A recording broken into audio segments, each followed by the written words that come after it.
Margaret had lived in the sprawling Victorian mansion for nearly 50 years, but tonight was different. The cold autumn wind lashed against the windows, and the trees outside seemed to groan in agony. A sense of unease settled in the pit of her stomach as she sat in the dim candlelight, knitting the same scarf she had been working on for years. It was on nights like these that the house seemed to come alive with whispers, pale echoes of the past.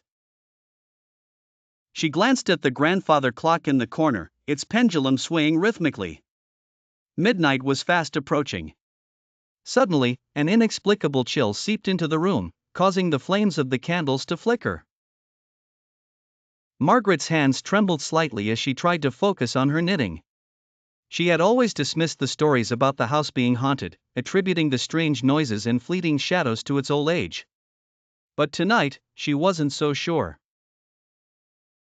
As the clock struck 12, the whispers grew louder. They seemed to be coming from the attic, a place Margaret had not ventured into in years. Something compelled her to rise from her chair and make her way to the creaky staircase. Each step echoed ominously in the silence, her heart pounding in her chest. The attic door loomed ahead, its wood warped with age. She hesitated for a moment before turning the brass knob. The door creaked open, revealing a dark, dusty expanse. Moonlight filtered through a small window, casting eerie shadows on the wooden beams. Margaret stepped inside, feeling the temperature drop even further. The whispers were more distinct now, as if they were all around her. She fumbled for the light switch and found it.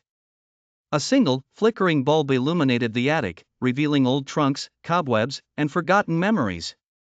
It was then that she saw it, a small, ornate box tucked away in a corner. Intrigued, she approached it, her breath visible in the frigid air. She knelt down and opened the box, revealing a collection of faded letters and photographs. As she sifted through them, the whispers seemed to converge into a single, mournful voice. "Margaret," it called, sending a shiver down her spine. She recognized the voice, it was her late husband, Thomas. He had passed away tragically decades ago, and she had never fully recovered from the loss. Tears welled up in her eyes as she clutched a photograph of them on their wedding day. Suddenly, the attic door slammed shut with a force that shook the house. Margaret jumped up, her pulse racing. The whispers were now deafening, an almost tangible presence. "Why," she cried out, desperation in her voice. The mournful voice responded, "You must remember." With those words, the air grew thick, and the room seemed to spin.